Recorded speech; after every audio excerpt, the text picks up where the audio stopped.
Gracias. Bueno, vamos aquí, luego atrás. Está bien, sí, está bien. Está bien. Bueno. Buenos días, Presidenta. Buenos Mucho gusto. días. Arturo Pavón, del Chapucero y Efecto Colateral.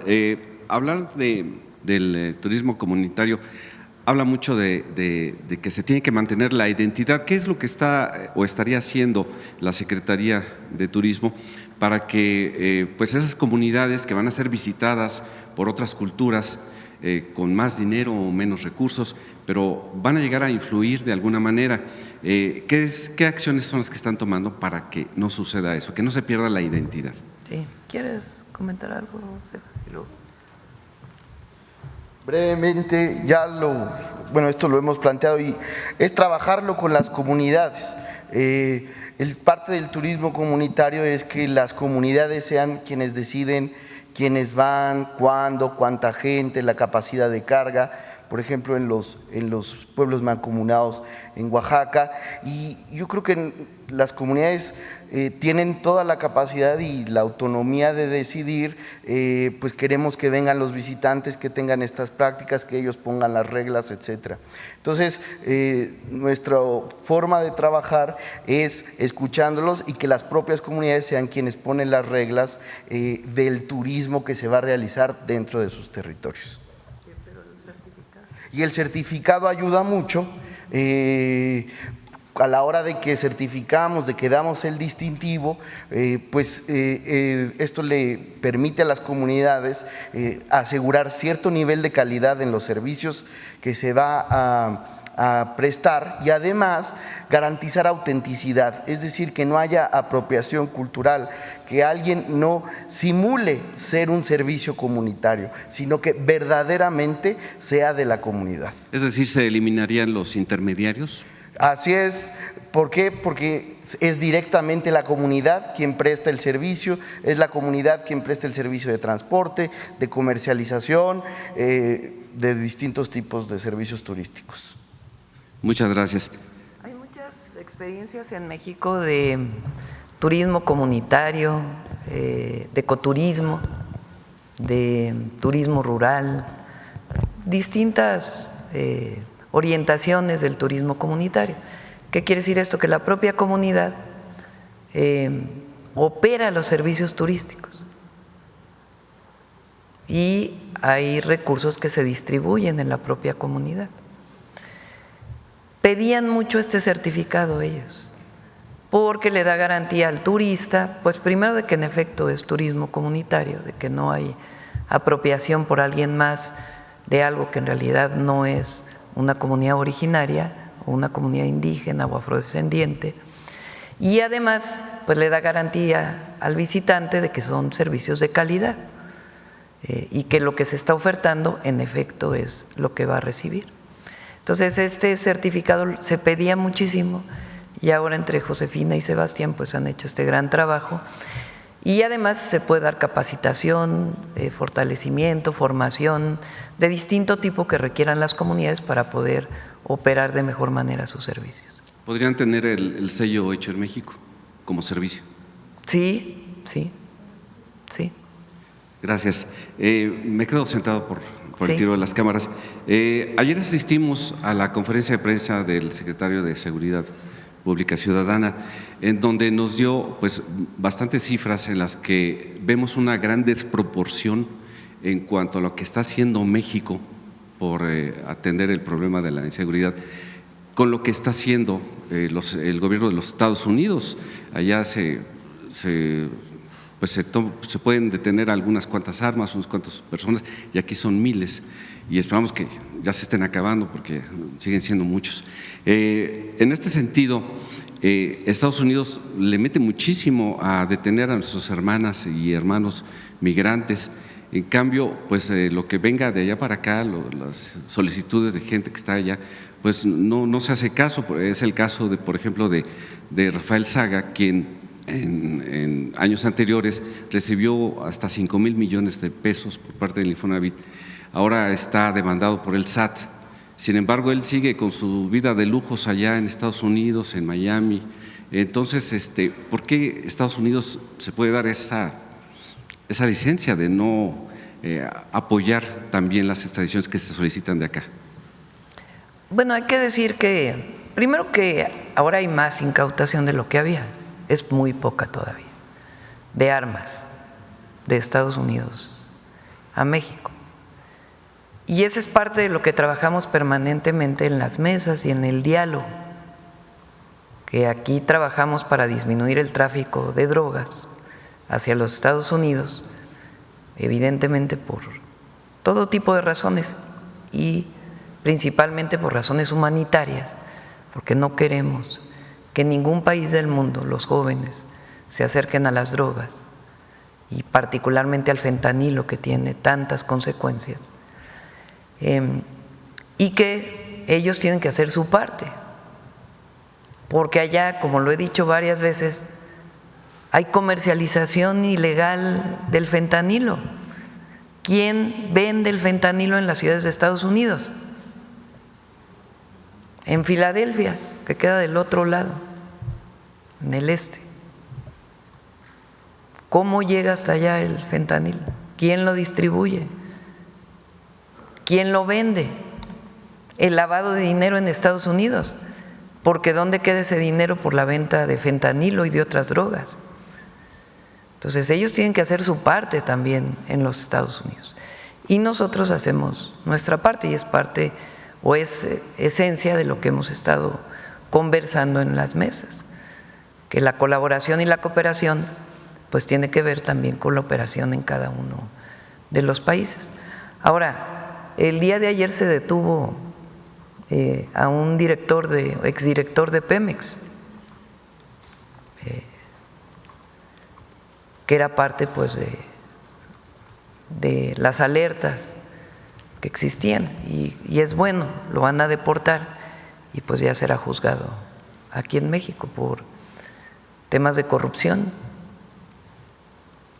Entonces también hay que resaltar, aunque queremos que hagan más, pues acciones que también han llevado a cabo. Muchas gracias.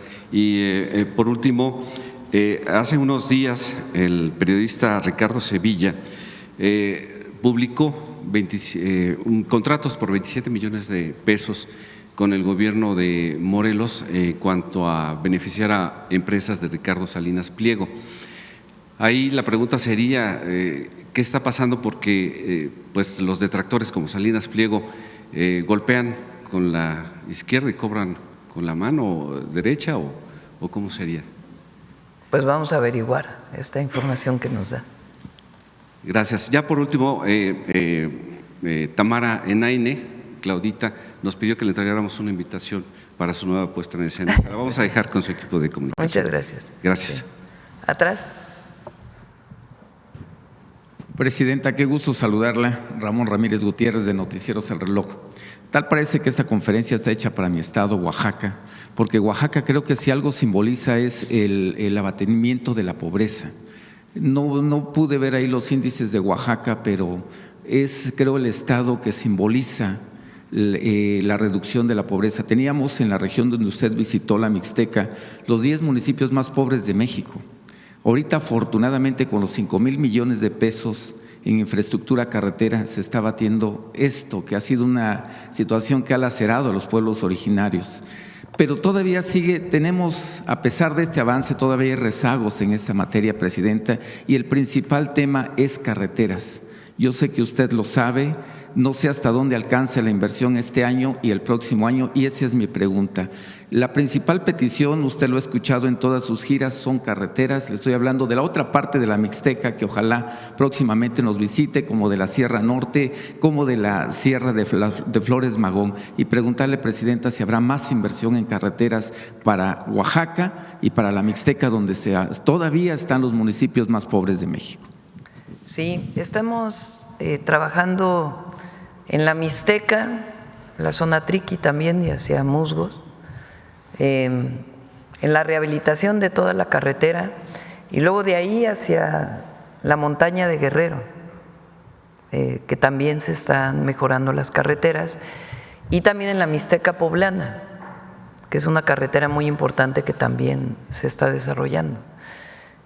La Mixteca pues es en efecto una de las zonas con mayor pobreza, igual que la montaña de Guerrero en nuestro país, aunque en la encuesta, o más bien el reporte del día de ayer, Chiapas es el estado con mayor número de personas en pobreza. Ahí también va a ayudar mucho el interoceánico, los polos de bienestar, la carretera que está haciendo el gobernador, va a ayudar también mucho.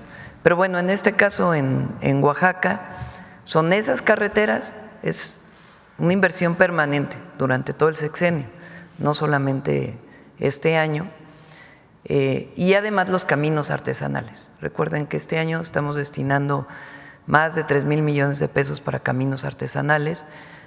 Vamos a terminar con algunas cabeceras municipales que habían faltado en Oaxaca y también ahora hacia poblaciones que no es precisamente la cabecera municipal en los municipios de Oaxaca, y estamos también atendiendo otras zonas del país. Y en efecto, caminos es un tema muy importante para la reducción de la pobreza. Muchas comunidades siguen haciendo muchas horas para poder transportarse de un lugar a otro, y el pavimentar o de mejor manera un camino artesanal pues cambia por completo la condición de la comunidad. Pueden sacar más fácilmente la cosecha o trasladarse de un lugar a otro para atender sus condiciones de salud o algunas otras necesidades que tenga la comunidad. Mi siguiente pregunta. Bueno, y además en la Mixteca vamos a presentar la próxima semana los avances del Plan Lázaro Cárdenas. Plan Lázaro Cárdenas es Michoacán, Oaxaca, Morelos, Estado de México y Guerrero. Oaxaca dije también. O sea, es Michoacán, Guerrero, Oaxaca, Morelos, una parte de Puebla y Estado de México. Y tenemos polígonos prioritarios. Uno de esos polígonos es justamente la Mixteca en Oaxaca. Ahí ya va a iniciar un programa de mejoramiento de escuelas adicional a la Escuela Es Nuestra. Ya inició un programa de mejoramiento de centros de salud adicional a la Clínica Es Nuestra, y es un programa integral también para apoyo a artesanos y artesanas. Es un programa integral en toda la zona.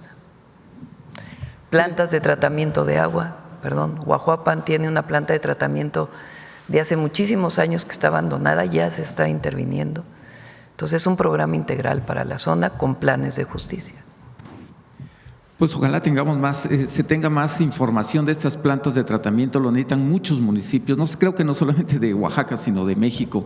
Pero mi siguiente pregunta, este abatimiento de la pobreza en Oaxaca, éramos el estado más pobre de México. Ahorita, afortunadamente, gracias a las políticas de la Cuarta Transformación, se ha abatido la pobreza en Oaxaca, y creo que ya no estamos en el último lugar, sino ya incluso estamos peleando en alguna situación de los primeros lugares en materia de desarrollo industrial, incluso que no se pensaba antes para Oaxaca.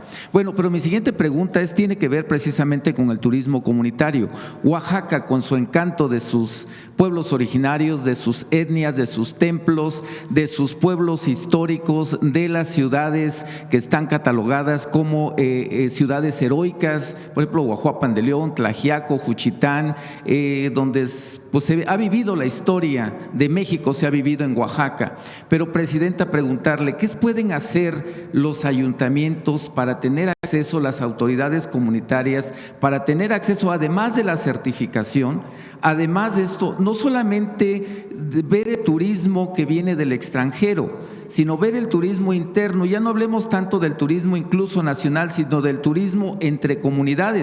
Resulta que los oaxaqueños a veces no conocemos la región de la Mixteca, no conoce la cuenca del Papaloapan, o no conoce la Sierra Norte, o no conoce el istmo de Tehuantepec, para fomentar este turismo que a veces está de municipio a municipio y que puede generar una movilización económica y que pueda ayudar al desarrollo interno y sobre todo un desarrollo global de todos los sectores que componen las comunidades. Le hablo particularmente en Oaxaca, pero creo que se refleja en gran parte del país, Presidenta. ¿Quieren comentar? Adelante. Bueno, Oaxaca particularmente se han generado 10 rutas a través de todas las zonas turísticas. la ruta del café, la ruta del mezcal, la ruta artesanal, la ruta gastronómica, es justo eso, el poder vincular a todos los municipios con vocación turística, entre ellos y que sale de la capital.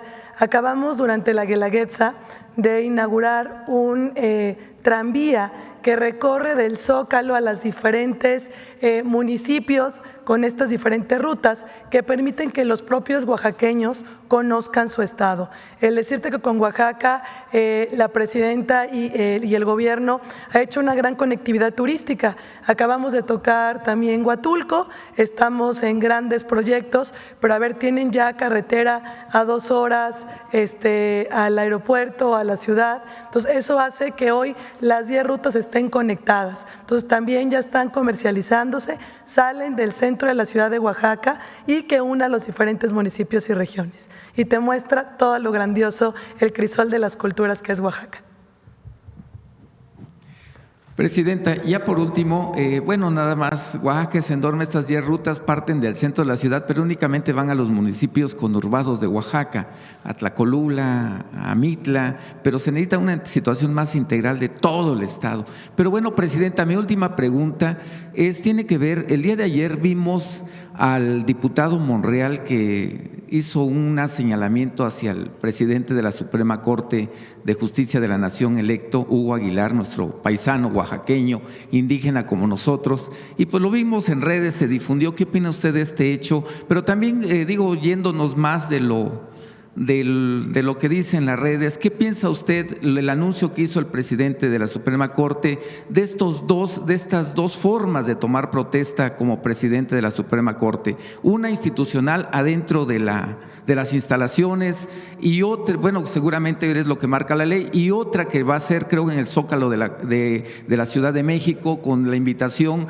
hacia todos los pueblos originarios principalmente, pero hacia todo el pueblo de México, que creo que después de 200 años no habíamos vivido un acercamiento con este Poder Judicial. Lo habíamos vivido con el Ejecutivo, con el Legislativo, pero no con el Poder Judicial. Incluso déjeme darle este tema porque creo que es muy importante. Incluso en ciudades de Europa se habla de México y se habla de la elección del Poder Judicial. Se habla de que una persona auténtica de una comunidad pudo llegar a este cargo. Por ejemplo, le hablo particularmente de España, los nativos de Barcelona, de otras ciudades en esta zona que ha tenido sus intereses separatistas, hablan de que ellos no tienen el acceso para poder tener un elemento en la Suprema Corte de este país. ¿Qué opina la presidenta, la titular del Ejecutivo, la que representa el Estado mexicano, de este hecho histórico que hay que pellizcarse, yo creo, el cuerpo para saber que estamos viviendo un momento histórico para México, de transformación real y sobre todo para nuestros pueblos originarios? Pues felicito al presidente de la Corte, la verdad, porque ya todos los ministros y ministras elegidos por el pueblo, ¿cuándo íbamos a ver a un ministro de la Corte abrir las puertas de la Corte? Normalmente las vemos cerradas, con policías, ¿a dónde vas? ¿Cómo vas? ¿Cuándo se iba a ver que iban a escuchar a la gente de manera directa? Porque ha planteado, ¿no?, que van a hacer visitas itinerantes a distintos lugares del país. Su trabajo no solamente es estar en oficina revisando los casos, sino también escuchar a la gente. Mayor aprendizaje para una persona, un gobernante o un diputado, parte del Poder Legislativo, también ahora del Judicial, es cuando uno escucha. Porque si uno se quedara nada más con las reuniones de gabinete o de gabinetes, o solamente quien tiene acceso a una reunión aquí, que abrimos la puerta siempre, pero si no vas y no escuchas, no ves lo que piensa la gente. Fíjense, cuando yo salgo, las personas siempre entregan una gestión, una solicitud que habla pues de que no hay acceso sencillo a un servicio, a un apoyo del gobierno, Entonces siempre entregan a la presidenta o a los presidentes, porque, bueno, unos presidentes ni se paraban por la calle, pero te entregan gestiones. Y uno de los mayores porcentajes de gestiones tiene que ver con el Poder Judicial. Oiga, mi hijo está preso injustamente, no he podido tener acceso a un buen juicio. Puede tener razón o no el familiar en si es inocente o no su hijo, su hermano, su sobrino. Pero la mayoría es que no hay acceso a poder hablar con un juez, a poder decir lo que se piensa, a conocer cómo va el juicio, si se están tomando en cuenta todas las pruebas. Entonces imagínense que ahora un juez, una jueza, vaya a ir a ver lo que dice la gente. No, pues se va a transformar más todavía el Poder Judicial, porque la transformación tiene que ver con el sentimiento del pueblo y con la comunicación del gobernante con el pueblo, porque cuando eres la representación del pueblo no te quieres nunca separar del pueblo. Y ahora la Corte, pues qué bueno, la verdad, del presidente, va a ser un acto internacional único, del cual nos debemos sentir muy orgullosos y orgullosas todos los mexicanos. Porque además, la verdad, he escuchado a Hugo en sus entrevistas, él habla de objetividad en las resoluciones de la Corte, pero habla mucho de la cercanía. Entonces, que todos tengan acceso a la justicia. Para eso es la reforma, o para eso fue la reforma al Poder Judicial. Entonces, me da mucho gusto y vamos a ir con mucho orgullo el 1 de septiembre en la noche. Vamos a ir nada más a la ceremonia protocolaria, después ya le dejamos a las ministras y a los ministros su espacio. ¿Y usted de este hecho del diputado Monreal, no le da alguna? No quiero opinar de eso, pues es… en fin. Gracias, presidente. Sí. A ver. Presidenta, buenos días. Eli Robles, de Canal del Congreso. Usted comentaba sobre esta reducción de los índices de pobreza que se debe en gran parte a los programas sociales. Estamos en vísperas de que se presente la propuesta de presupuesto para 2026. ¿Qué certeza hay de que vayan a continuar los programas sociales o de que se amplíen los programas sociales? Bueno, los programas de bienestar hoy son derechos constitucionales.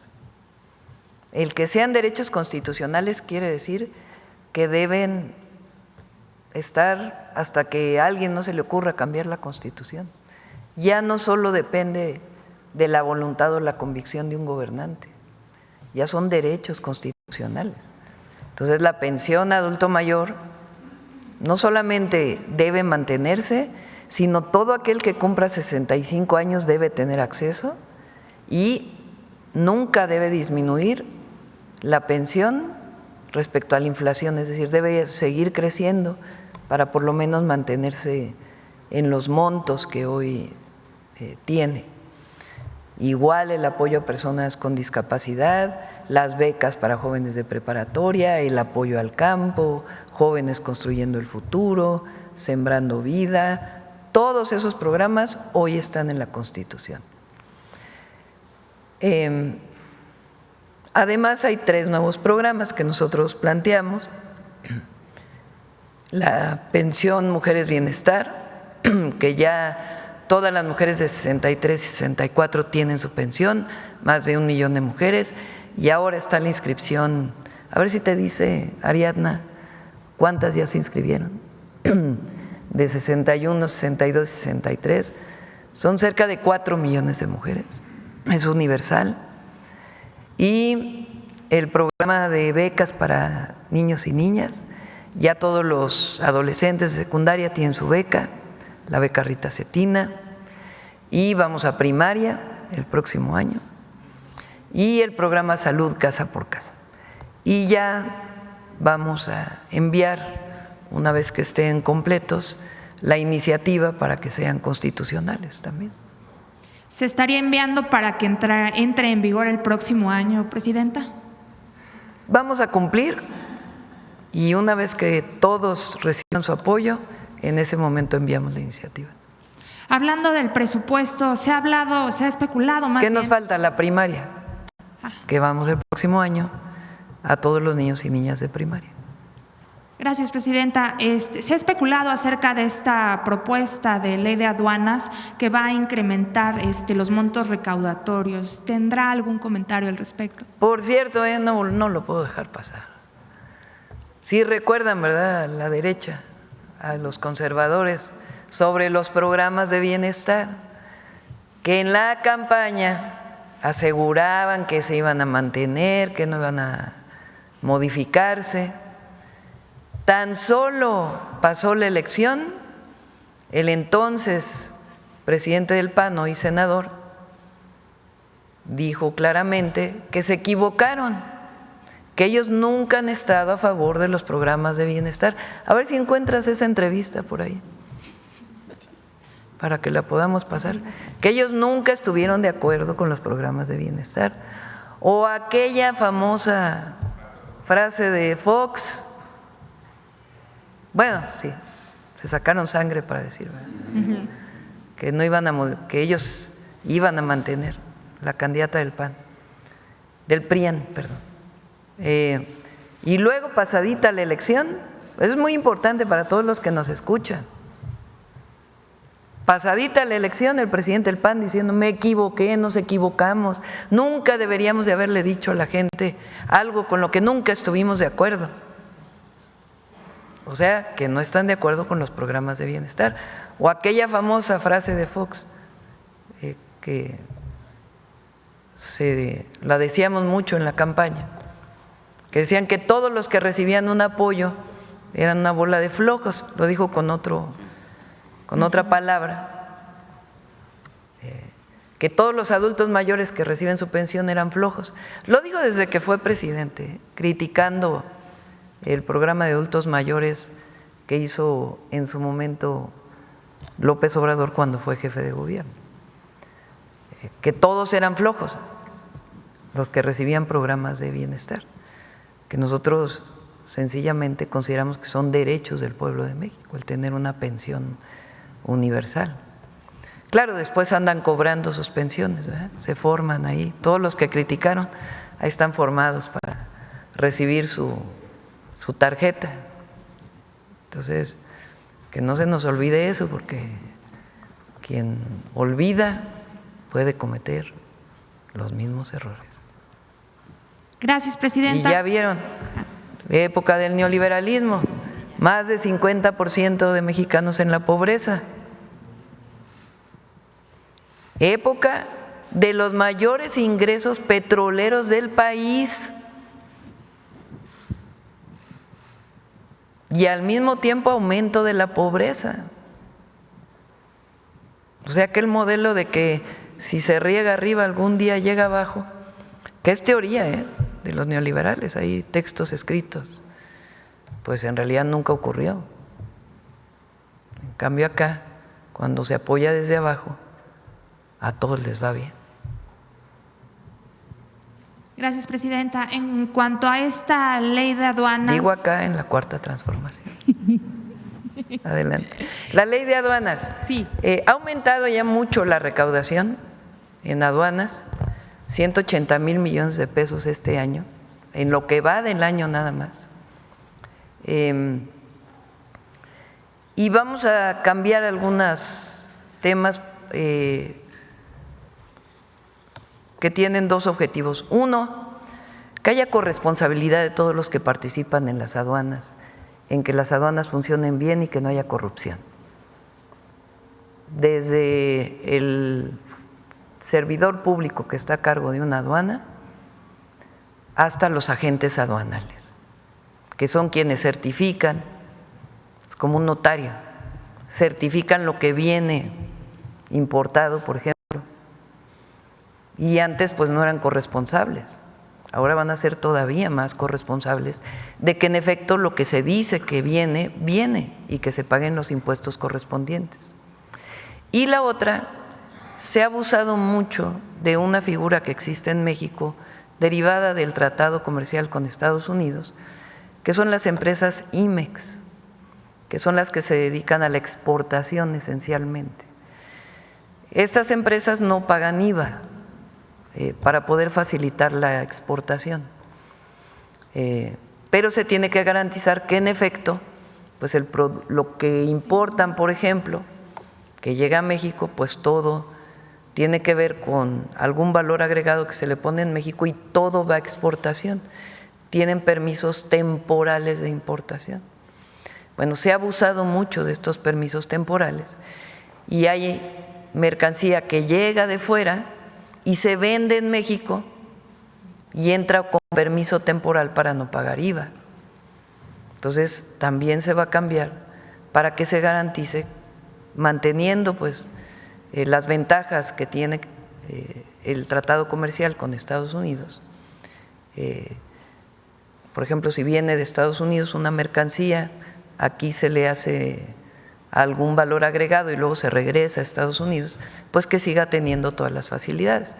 Pero no así la mercancía que viene y se queda aquí para la venta aquí y que no paga IVA sacando este tipo de permiso.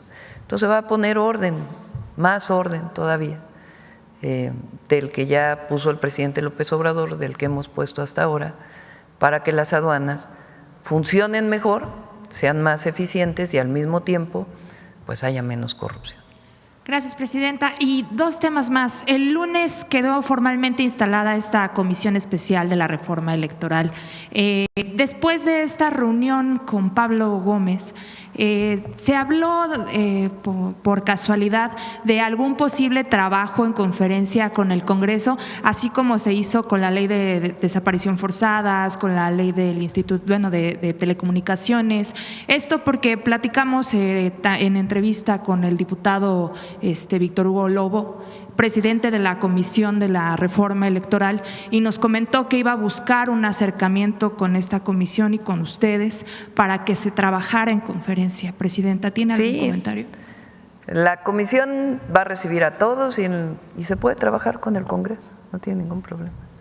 Son 1.297.000 mujeres ya registradas en pensión Mujeres Bienestar, adicionales al 1.000.000 que ya reciben la pensión. Y una última pregunta, presidenta, más bien es un comentario. El día de ayer la Comisión Permanente dio turno formal al nombramiento de Genaro Villamil al frente del SPR. Su nombramiento fue muy polémico en la legislatura anterior porque no alcanzó consenso para su ratificación. Un comentario al respecto, presidenta. No les gusta Genaro a muchos porque dice la verdad. Entonces, está haciendo un muy buen trabajo coordinando el sistema y por eso decidimos dejarlo. Gracias, presidenta.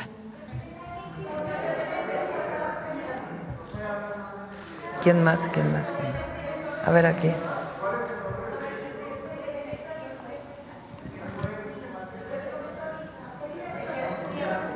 ¿Cómo se llama el exdirector? Carlos Treviño Medina.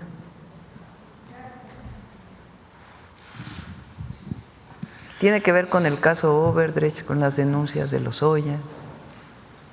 Sí, fue como el último, creo, director. Buenos días, presidenta. César Huerta, de la revista Polemón.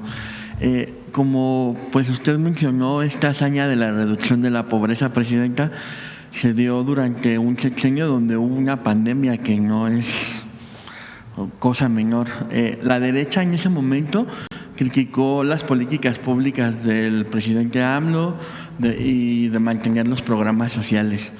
En ese momento pedían que se eliminaran y que mejor se invirtieran las empresas y que hasta se contratara deuda externa. Es decir, pues esta hazaña, presidenta, se dio en condiciones muy adversas. ¿Usted considera que de no haberse dado la pandemia, la reducción de la pobreza hubiera sido significativamente mayor? Es probable.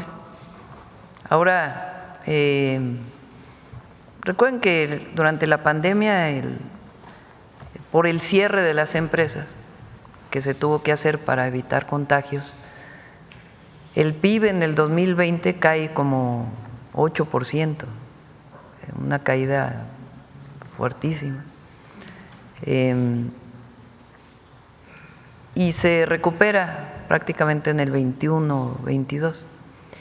En aquella época, todas las voces de la derecha, del PRIAN, de los intelectuales vinculados con ellos, decían que México tenía que endeudarse, que si no se endeudaba no iba a haber recursos económicos para poder levantar al país, que era un error no endeudarse o no dar mucho más facilidades a los grandes empresarios, como era antes.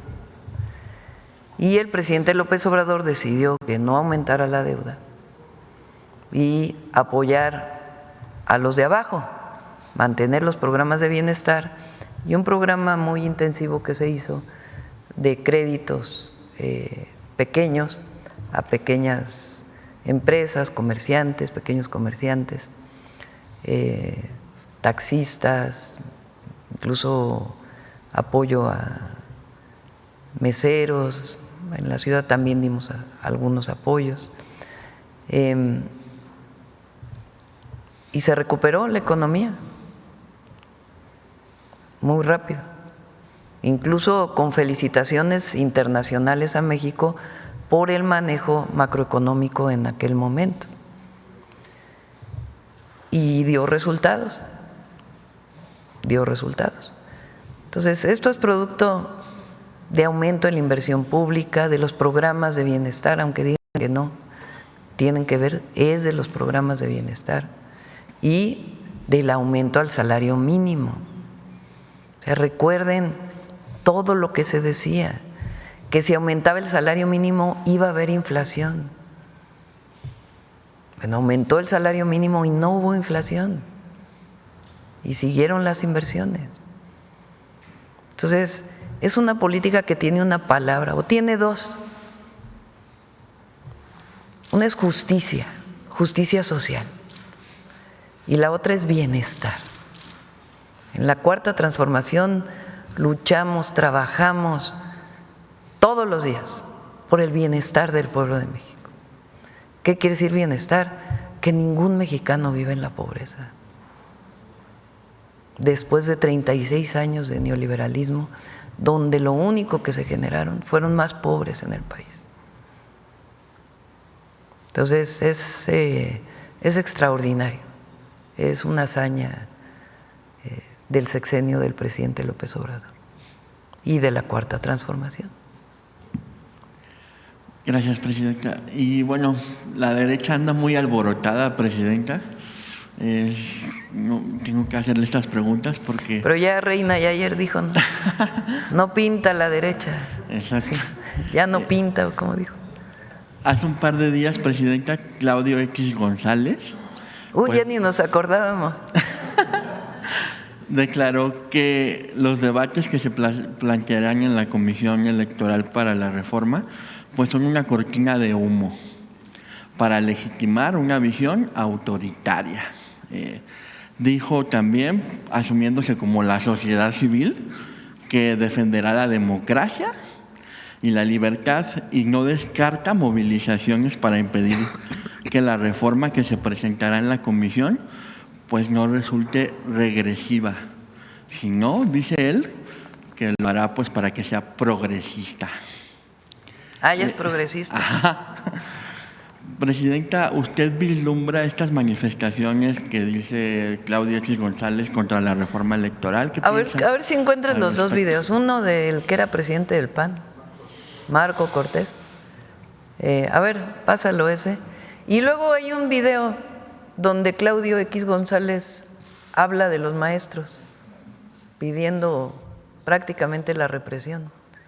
A ver si ponemos los dos. A ver el de Marco Cortés.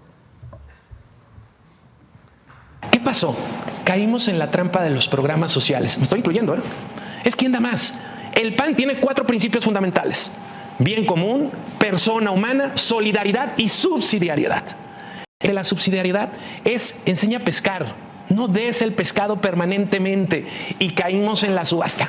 ¿Quién da más programas sociales? ¿Quién le pone más a los adultos mayores? ¿Quién sube esto? Y la pregunta es, ¿y la diferenciación? No logramos que la gente viera un proyecto distinto del que nos está gobernando. Y de hecho, terminamos avalando, fíjate, esto es súper importante, terminamos avalando una política clientelar, adormecedora, que no impulsa el crecimiento, que no impulsa que la gente salga adelante, sino que la mantiene en su estatus pobre. O sea, hipocresía, ¿no? Porque ¿cómo se le llama a una persona que un mes antes hablaba de los programas de bienestar y un mes después dice que se equivocaron, que ellos solo van a enseñar a pescar? A ver, de Claudio X González, el que habla de autoritarismo, hoy vamos a ver lo que decía hace algunos años en la época donde promovía la reforma educativa. Eso es delincuencia organizada, queridos amigos. Están organizados para delinquir. No trafican quizá droga, trafican con el dinero nuestro y con el futuro de los niños. Y eso, en mi opinión, es tan grave como traficar drogas. Son unos pinches delincuentes y hay que intervenir. Y no es autoritarismo, es Estado de Derecho. El demócrata, el progresista, el junior. Fíjense la hipocresía, llamando al Estado a reprimir a los maestros, porque según él son delincuentes. Y ahora que tenemos una corte que se acerca al pueblo, que es elegida por el pueblo de México, ahora que estamos planteando que los recursos del pueblo no deben de ir como ahora los partidos políticos, sino que debe haber elecciones democráticas, libres, de representación popular, sin tantos recursos. Eso sí es autoritarismo. No, pues como aquel debate del presidente López Obrador, creo que fue en el 2012, ¿no?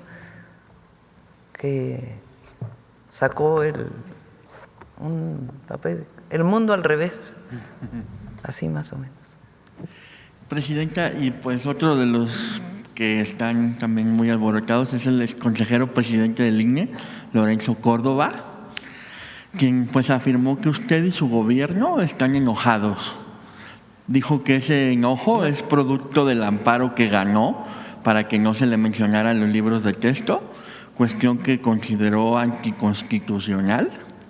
Y además pues agregó que cuando una reforma se impone unilateralmente, dice él, pues hay una vocación autoritaria. Y eso es lo que considera que sucederá con la reforma electoral. La pregunta es, Presidenta, ¿usted está enojada con Lorenzo Córdoba y su amparo? ¿Y usted tiene vocación autoritaria, como dice él? Fíjense, dicen, ¿no? Una encuesta, lo leí en las redes, no sé exactamente de que México está entre los 10 países de personas más felices del mundo. No, aquí no, estamos muy felices, muy contentos.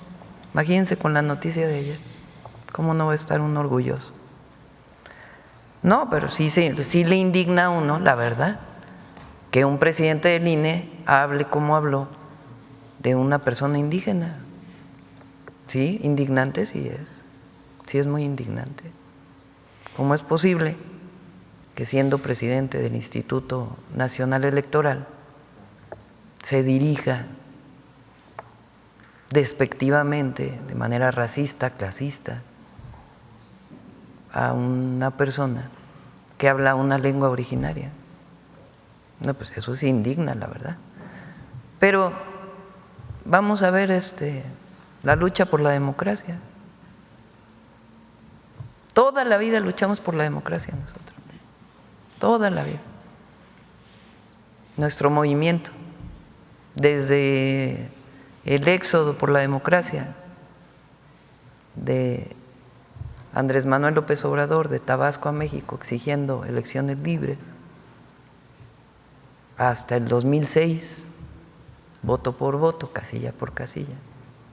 Y si nos vamos a lo personal, pues nosotros desde jóvenes luchando por la democracia en la universidad.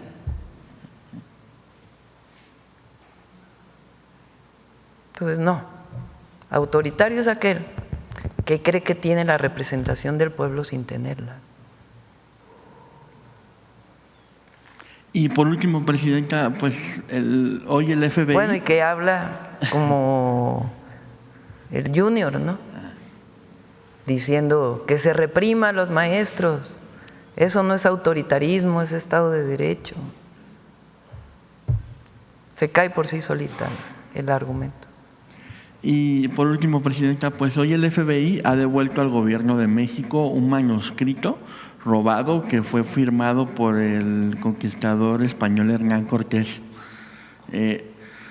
Pues la repatriación de este valioso artefacto cultural, que las autoridades creen que fue robado en 1980 o 1990, pues es resultado de la colaboración que tiene el FBI con su gobierno. ¿Qué piensa sobre esto, Presidente? A ver, José Alfonso, ¿por qué no platicas de ese documento? Tú que eres el erudito del gabinete. Con su permiso, Presidente, Secretaria, compañeros. El documento es sumamente interesante, es importante. En efecto, forma parte del legado del Hospital de Jesús. Así se conocen a toda una serie de manuscritos de la época del fundador del hospital, Hernán Cortés. Este en particular, junto con otros, consideramos 14, fueron sustraídos efectivamente entre 1980 y 1993 de uno de los legados y corresponde a una, lo llamaríamos hoy, orden de pago, firmado por el propio Hernán Cortés, en que le dice a su administrador, Palacio Rubios, textualmente lo cito: de los pesos de oro que son a vuestro cargo, dad a Melchor López y a Alonso Bovedo 60 pesos de oro común que se les dan por su socorro para ayudar de sus gastos que van a servir en la armada que yo hago al descubrimiento de la especiería. Y tomad la carta de pago con la cual y con esta vos serán tomados en cuenta, y fechado el 20 de febrero de 1527, firma auténtica de Hernán Cortés y su rúbrica. ¿Qué es esta expedición a la especiería? Ni más ni menos que aquella que organizó desde Tehuantepec hacia las Molucas, que eran las islas de la especiería, en donde efectivamente Cortés apoya a la toma de unas de estas islas, la Timori, y allí funda una fortaleza. Se debe de agradecer que es el Archivo General de la Nación, dentro del programa Mi Patrimonio No Se Vende, que ubicando una subasta desde 2015 precisa que se trata de un documento que pertenece a México, lo acreditan con un expediente muy sólido, que es el que logra que el día de ayer se haya entregado este documento a nuestra embajada en Washington. Es cuanto, Presidenta. Muchas gracias, Presidenta.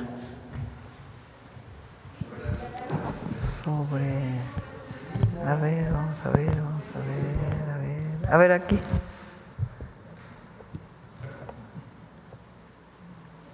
Gracias, buenos días, Presidenta. Karina Aguilar, de Diario 24 Horas. Preguntarle un poco más de detalles sobre esta detención que hacen en Estados Unidos del exdirector de Pemex. ¿Quién hace la detención? ¿Cuándo? ¿Y cuándo se piensa deportar? Sí, por favor. La detención la hace, no estoy segura si es FBI, quién hace la detención, a ver si me pasas el dato. Es una solicitud de extradición que había desde el periodo, desde hace como 5 años más o menos. Finalmente se encuentra y va a ser deportado en los próximos días y tiene que llevar su juicio en México. ¿Él está acusado de sobornos, entiendo? Sí. Por el caso de Odebrecht. Sí, entre otras cosas. ¿Qué otros delitos? Si quieren les damos completo porque hay que preguntarle a Fiscalía exactamente cuáles son los cargos y relacionado, lo que sí está relacionado es con una denuncia de Lozoya, eso sí. Exacto. ¿En qué ciudad exactamente sabe o tampoco? A ver si nos das el dato completo. Se Gracias. mencionó en el gabinete. Sí. Gracias. Presidenta, ¿qué le han informado del desabasto de combustible en diversos estados del país? Que, de acuerdo a lo que se señala, es que se cerró o estaba bloqueado el puerto Chiapas de Pemex porque no les están pagando a los operadores de las pipas. Sí, se va a resolver. No es que no haya, sí está llegando combustible, pero sí hay un problema ahí con los contratos de los piperos. Pero se va a resolver, está ya por resolver. ¿Sabe cuántos estados están viendo afectados por Esencialmente Chiapas, pero se va a resolver. Ya lo trae la Secretaría de Energía, Pemex, todos. Presidenta, nos platicaba el otro día en una de las exposiciones sobre los trenes que existe un dron de mucha tecnología que checa milimétricamente las medidas para las vías del tren. Entiendo que México tiene mucha tecnología. ¿Por qué entonces se pide tecnología a Estados Unidos para sobrevolar territorio mexicano? Por ejemplo, el dron que ayer estuvo sobrevolando Valle de Bravo y que, de acuerdo con el secretario de Seguridad, pues sí fue a petición de México. Sí. A ver, el vuelo LIDAR que tiene la Secretaría de la Defensa es un vuelo bajo en helicóptero y es un equipo que va haciendo un levantamiento en 3 dimensiones.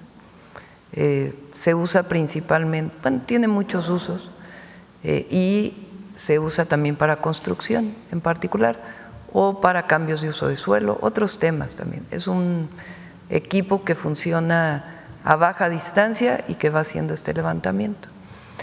El equipo el sistema de seguridad, el Gabinete de Seguridad Pública, Secretaría de la Defensa, Marina o la propia Secretaría de Seguridad y Protección Ciudadana, en caso de requerir un equipo que no tiene México para poder tener información de alguna investigación especial relacionada con delincuencia organizada u otras investigaciones, incluso protección civil también, se hace la solicitud dentro de los marcos de colaboración para que haya un vuelo de los Estados Unidos de equipos que no se tienen en México. Este fue el caso que planteó ayer el secretario de Seguridad, pero esa petición del Gobierno de México, la solicitud de préstamo, ¿qué características debe tener? Que sea exactamente en la zona en donde se está pidiendo, que haya vista permanente del Gobierno de México a lo que se está observando en ese momento y algunas otras características como parte de la colaboración y el respeto a las soberanías. No es algo nuevo, no es que ahora se haya hecho por primera vez, se ha hecho en años anteriores. En este caso son vuelos principalmente de CBP, de esta agencia de los Estados Unidos o esta institución que tiene que ver con migración y aduanas. ¿Ellos lo operan? Ellos lo operan porque es un avión de ellos, pero es a petición de México en una cierta zona en donde se busca una característica. No tiene que ver con migración la solicitud que se pidió, sino es una de las instituciones en donde se tiene colaboración y fue para una investigación especial de delincuencia organizada. Gracias. ¿Perdón? No, bueno, pues eso no se puede decir. Seguridad. Sí, seguridad. Presidenta, también preguntarle, hemos visto que en la Ciudad de México se están contemplando, ya se están, pues no sé si la palabra correcta es… no tenía problema. Hay aplicaciones en donde uno puede ver quién está sobrevolando. Pues no tenía problema y no era un vuelo tan secreto que digamos que se veía perfectamente en la aplicación. Entonces, parte de la colaboración a solicitud del Gobierno de México. En la Ciudad de México se han visto algunos lugares que lugares de tolerancia, le están llamando, para fumar marihuana y que se tengan ahí por parte de algunos colectivos. ¿Estas zonas de tolerancia se pretenden ampliar a otras ciudades del país y forman parte de la estrategia de seguridad, Presidenta? Fue una decisión del gobierno de la Ciudad de México y en ese marco está. Creo que lo importante en este caso es que no se preste para la comercialización de pues, cierto tipo de drogas, ¿no? Que no se vuelva un problema relacionado con narcomenudeo y que pueda generar problemas de inseguridad. Pero fue una decisión del gobierno de la Ciudad de México. ¿Se podría abrir? Y no es por criminalizar a aquel que usa alguna, particularmente la marihuana, ¿no? Sino que se puede llegar a prestar para otro tipo de… Pero es un asunto del gobierno de la Ciudad de México y nosotros lo respetamos, y ahí donde nos quieran pedir ayuda, solicitar, pues siempre estamos para… ¿Se podría abrir el debate otra vez en el Congreso de la legalización, o más bien el uso lúdico de la marihuana? Bueno, hay una decisión de la Corte sobre esto, no tiene que ver ni siquiera con la legislación. Y el debate siempre debe abrirse, debate hay que debatir sobre todo y hay que abiertamente debatir estos temas. Hay mucha discusión de si debe legalizarse o no la marihuana. Y puede abrirse el debate. Tiene sus muchas complejidades. Solo les pongo un ejemplo. La legalización en algunos lugares en Estados Unidos llevó al uso de otras drogas. Es demostrado científicamente. Entonces, no es tan sencillo decir, bueno, que se legalice porque es una droga que no afecta tanto. Hay estudios que hablan de la afectación de la marihuana, sobre todo mientras más joven se es. Entonces, no es trivial, no es un asunto trivial legalizar el consumo de la marihuana. Es, digamos, ya es legal en términos de la decisión de la Suprema Corte, pero la comercialización siempre lleva a otro tipo de problemas que hay que discutir y debatir abiertamente. ¿Estas zonas de tolerancia no fomentan el consumo? Digo, están en la ciudad a plena, pues en parques. Es discutible, todo es discutible. Es una decisión del gobierno de la ciudad y entiendo que ellos van a estar observando que esta situación no lleve a problemas, sino más bien pues a algo que ya existía en la ciudad y que ellos ordenan, pero pues hay que buscar que no lleve a un problema adicional. Muchas gracias. Sí. ¿Quién más dije que venía? No dije, ¿verdad? A ver, ya son 9. Ahora vamos allá con la compañera atrás y luego acá.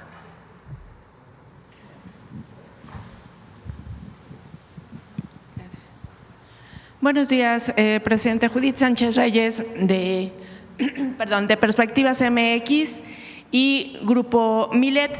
Hace unos días el INEGI precisamente reportó que en lo que va de este año se incrementó el número de visitantes en un 11% y un ingreso récord de divisas de 2.751 millones de dólares.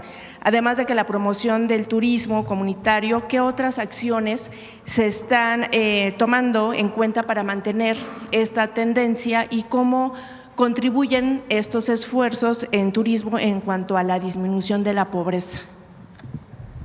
José. Bueno, primero decirles que claro que contribuye, porque el turismo es una actividad que no solo genera derrama económica, sino genera indicadores sociales. El sector turístico es el primer empleador de jóvenes y el segundo de mujeres, y genera más de 5 millones de empleos directos. Entonces, ante esto, pues es un sector muy importante porque además es dinámico. Aquí es una cadena que va desde la persona, el globero, el guía de turismo, hasta el hotelero. El decirte que tenemos muchas acciones. Primero, la promoción. Sin duda alguna, estamos promocionando a todo el país. Hoy no solo somos sol y playa, somos turismo de romance, turismo rural, turismo de congresos. Entonces, pues de norte a sur estamos diciendo qué oferta tenemos, qué vocación tiene el Estado, y estaremos presentes en 14 ferias internacionales en diferentes países para que puedan venir a nuestro México y saber la grandeza que tiene. Entonces, eso, temas de comercialización, estamos también con operadoras turísticas, fan trips, conectividad, en fin, todo lo que involucra la cadena. En ese sentido, Secretaría, ¿qué retos se enfrenta este sector, el sector turístico en nuestro país en términos de infraestructura, seguridad y sostenibilidad, y cómo se planea pues abordar para garantizar un crecimiento sostenible y responsable? Bueno, pues hoy estamos en comunicación con los 32 secretarios de turismo. Tenemos una cartera de inversión turística muy importante para el 2030. Recuerden que hay un plan hoy México del turismo, será el 5º país más visitado, ante eso también indicadores, pero sin duda con los estados tenemos proyectos que alcanzan más de 26,000 millones de dólares en los 32 que se irán aterrizando, y también cuidando la sostenibilidad. Hoy el prestador tenemos una comunicación directa, lo ha dicho la presidenta, somos una Secretaría de Territorio, recorremos, vemos necesidades de promoción. Hoy tenemos una gran plataforma que es Visit México. Hoy los estados pueden promocionar sus rutas, incluso los municipios, sus fiestas patronales. Todo eso hace que podamos los mexicanos conocer todo México y también invitar a los turistas. Y también estaremos promocionando en mercados emergentes que han crecido mucho y que tienen muchas ganas de conocer México, el mercado asiático, el mercado europeo, incluso en la América Latina. Estamos ya presentes en diferentes tianguis. Viene uno muy importante de China el 25 de septiembre, por primera vez 8 estados presentes, Grupo Mundo Maya, hoteles, ya en una plataforma con tour operadoras chinas para que puedan venir a nuestro país y conozcan la diversidad que tenemos. Gracias. De nada. Presidenta, ¿qué medidas específicas se están implementando desde el Gobierno federal para abordar justamente lo que tiene que ver con la pobreza multidimensional y extrema en estados como Chiapas, Guerrero, Oaxaca y Veracruz, que siguen encabezando justamente la lista a nivel nacional? Antes había, en el periodo neoliberal, había políticas focalizadas. ¿Qué quiere decir esto? Una población en pobreza extrema, se les da un apoyo exclusivamente para esa población. Como vimos, todo el periodo neoliberal creció la pobreza. Entonces no fueron políticas que dieron resultados. ¿Qué política tiene la Cuarta Transformación? Construir derechos para la gente y apoyar todas aquellas actividades productivas y generar acceso a la educación, a la salud, a la vivienda. Entonces, y caminos o infraestructura social que permita el desarrollo. Con bienestar, desarrollo con bienestar, porque no es desarrollismo del pasado, sino desarrollo con bienestar. Entonces, por ejemplo, en Chiapas, el tren interoceánico, importantísimo, va a ir de Ixtepec a Ciudad Hidalgo, y de ahí uno de los objetivos es que cruce Guatemala, ya con las propias características de Guatemala. El desarrollo de Puerto Chiapas, vinculado con el interoceánico. La carretera que va de Palenque hacia San Cristóbal. Los programas de bienestar, el programa La Escuela es Nuestra para mejorar las escuelas, el fortalecimiento del IMSS Bienestar con todos los centros de salud, los hospitales que requiere Chiapas.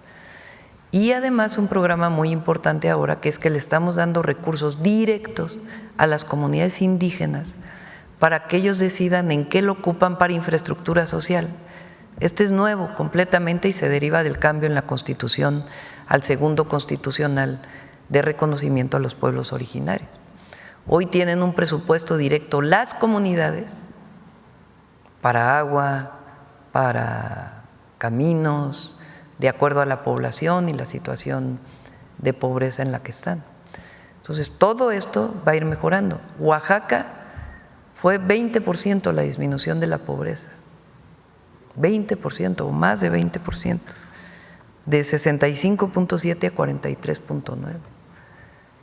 Mucho tiene que ver, no solamente programas de bienestar, aumento salarial, las grandes obras de infraestructura que se hicieron, sino los caminos artesanales. Y por eso continuamos con estos proyectos. ¿Cuál es el reto, Presidenta? Seguir disminuyendo la pobreza y seguir construyendo bienestar y acceso a derechos. Porque en todo el periodo anterior fue todo lo contrario, se fue privatizando todo. Era esta idea de que cualquier cosa que hiciera el Estado estaba mal y que lo público estaba mal per se. Y hoy es una visión completamente distinta. Entonces, en la medida que sigan los programas de bienestar, que aumente la infraestructura social, están los polos de desarrollo, en particular con bienestar, en particular en Tapachula, ahora en Chiapas, y otros proyectos que tiene el propio gobierno del Estado en coordinación con nosotros. Lo que sí es que no vamos a regresar al pasado, eso ya demostró que no funciona, que no da resultados. Bueno, sí da resultados para unos cuantos, pero entonces, no para el pueblo de México. ¿Qué es lo que ha faltado justamente para poder concretar que todos estos programas, todas estas acciones puedan justamente contrarrestar la pobreza? O sea, al final del día pues es que cambió por completo el modelo. O sea, 36 años de neoliberalismo. 36 años de neoliberalismo. Y en 6 años se logró cambiar la tendencia. Es una hazaña. De manera pacífica y en medio de una pandemia. Entonces, lo que se demuestra es que el modelo funciona. Que claro que hay que avanzar más todavía. Pues no es nada más consolidar lo que había y punto, sino avanzar. Y por eso los 100 puntos que planteamos y el trabajo cotidiano que estamos haciendo. Pero tenemos algo en mente que antes no se tenía, que es por el bien de todos, primero los pobres. En muy pocas palabras se dice la esencia del modelo del humanismo mexicano. Eso no va a cambiar, no va a cambiar. Si se apoya al que menos tiene, a todo México le va mejor. Disminuye la pobreza y la desigualdad, hay mayor distribución. Bien, Presidenta. En otro tema, el día de anteayer se dio el asesinato de un padre buscador en el municipio de Ixtapaluca. Preguntarle en ese sentido qué medidas concretas se implementará para proteger a estos activistas y reducir la violencia en su contra que se ha suscitado en las últimas fechas. Pues se tienen registrado que al menos 86 activistas de diversos rubros han sido asesinados en los últimos 8 años.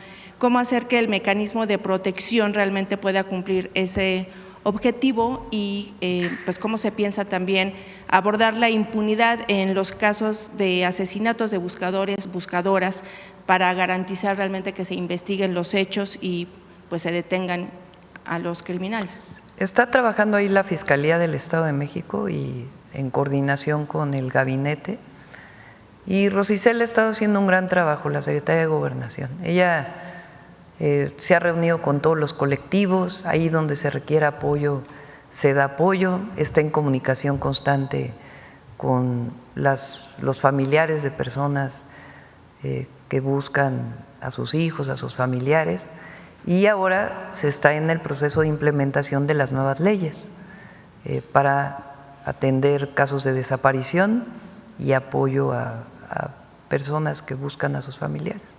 Ha estado haciendo muy buen trabajo Rosa Isela y va a seguir, va a continuar.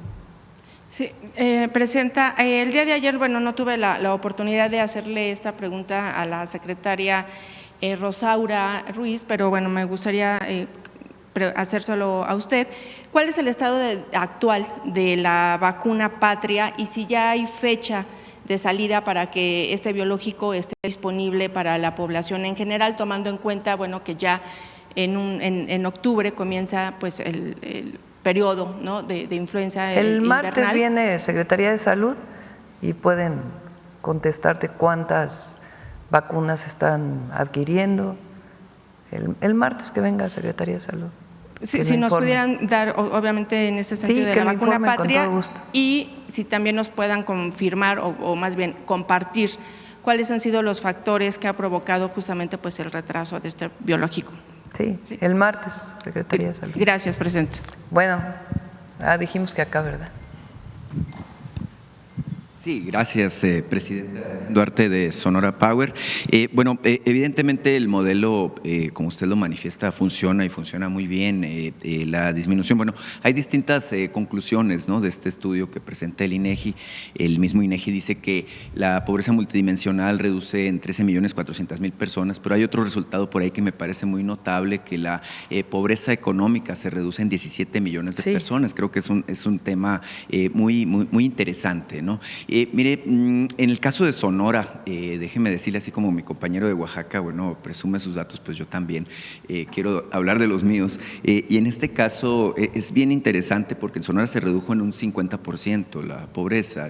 Tenemos una incidencia a la baja de 450.000 personas que dejaron esta condición. Había 900.000 personas. Es bien común que la gente piensa que en el norte y en Sonora en particular pues somos ricos y cosas así, y no es cierto. Hay mucha marginación, había mucha marginación y problemas. 59.000 personas dejaron la situación de pobreza extrema. Nosotros interpretamos, bueno, que esto es una mezcla de resultados. Por una parte, la política económica, la política de mejora en los salarios que impulsa el gobierno federal, los programas de bienestar, por supuesto, lo que tiene que ver con los planes de justicia, que ustedes han sido muy pródigos con Sonora en este caso particular, puesto que teníamos muchos casos de injusticias con los pueblos originarios, también en regiones particulares como Cananea, el tema que tiene que ver también con el impacto que tiene el Plan Sonora, y lo que es el desarrollo industrial, la llegada de inversiones a nuestro estado. Me gustaría mucho, Presidenta, y es parte de la pregunta que le quiero plantear, pues una reflexión sobre lo que ha venido ocurriendo justamente en este caso particular, que creo que es un caso muy notorio de éxito, el que tenemos en Sonora. Sí, y también el apoyo a la frontera. Recuerden que la frontera norte y sur, las dos fronteras, tienen apoyos especiales. El IVA se cobra la mitad, la gasolina es todavía más económica y hay facilidades además para la inversión. Entonces, todo ello también contribuyó en el caso de Sonora, además de las grandes obras que se están haciendo y el buen trabajo del gobernador. Sí, Presidenta. En este caso, obviamente, pues la expectativa que tenemos es que esto continúe. Quedan 450.000 personas todavía, que representa más o menos el 15% de la población, creo que el 14.79% para ser exactos de la población. Evidentemente toma mucho trabajo todavía sacar a este volumen de población de la pobreza, pero pues la expectativa que tenemos en Sonora es que esto siga adelante. Mire, en relación con los proyectos de infraestructura, le traigo un par de temas que creo que son muy notorios y vinculantes a esto. Hemos hablado aquí del caso de Agua Prieta y recientemente, mire, se resolvió un litigio que había con el ejido se llama Agua Prieta, que impedía el desarrollo de un proyecto de infraestructura que vincula a la carretera federal número 2 con la frontera, propiamente dicho, con el recinto fiscal. Este litigio se resolvió en el pasado mes de junio, se ordenó que se pagara pues el costo del derecho de vía a los ejidatarios y esto, bueno, permite que ya se reanuden los trabajos. Es una obra que está en manos de la Secretaría de Infraestructura, Comunicación Comunicaciones y Transportes y que se interrumpió por 5 años y medio. Obviamente la comunidad de Agua Prieta, las expectativas de desarrollo que se tienen en vinculación con todo esto que tiene que ver con el plan logístico para Sonora, pues tienen esta expectativa de que se reanude este proyecto.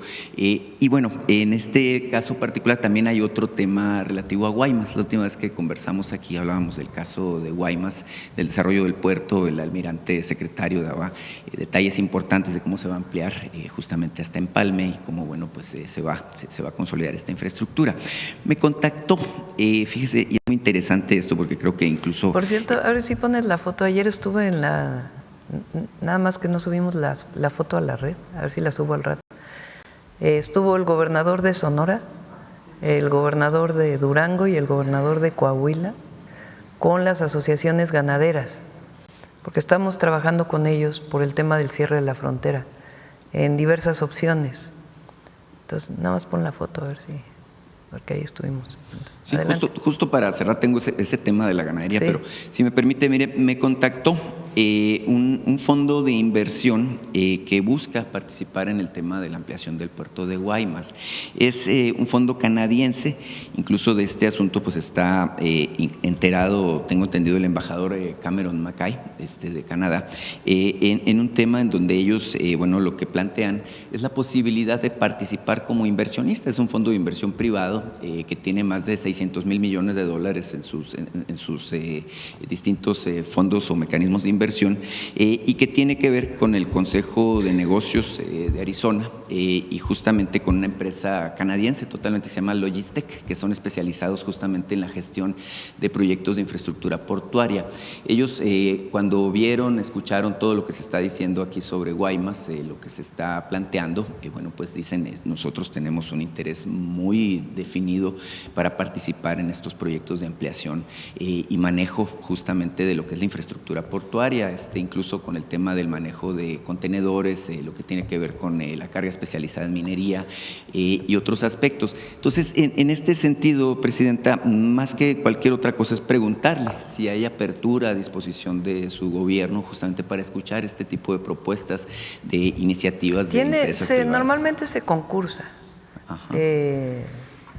la participación privada en los puertos, a menos que sea una ampliación de alguien que ya tiene. Entonces, es la Secretaría de Marina quien atiende esto. Entonces, le pasamos el dato al secretario de Marina. Sí, cómo no. Tengo toda la información. En todo caso, si gustan contactarme, pues yo ahí estamos ayer, el equipo.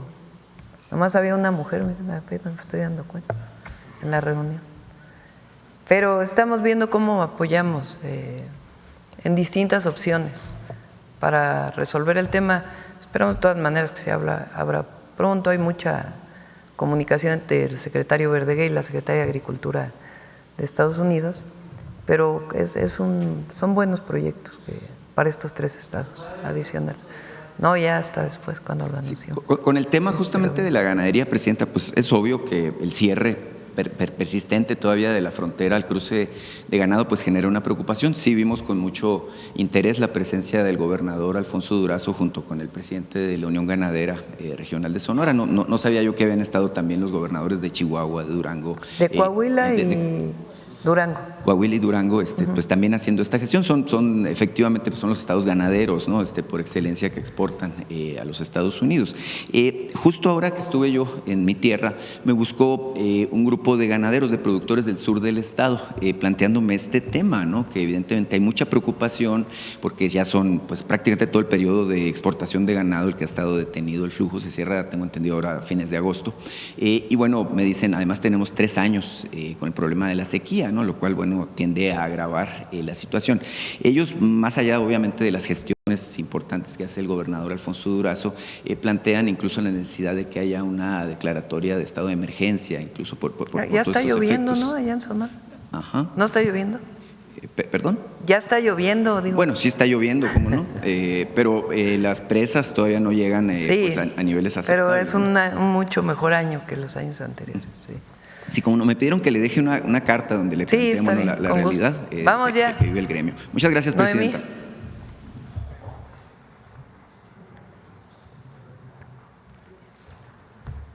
Con permiso, Presidenta. Me paso esto.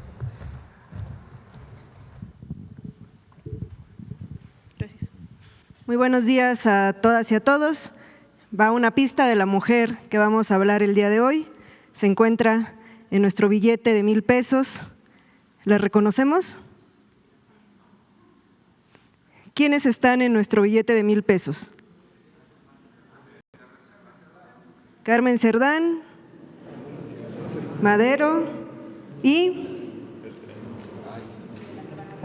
justo es de la que vamos a hablar, y para conocerla vamos a hablar sobre Hermila Galindo, gran Hermila Galindo. Es una mujer extraordinaria de su época. Conozcámoslas a través de la siguiente cápsula.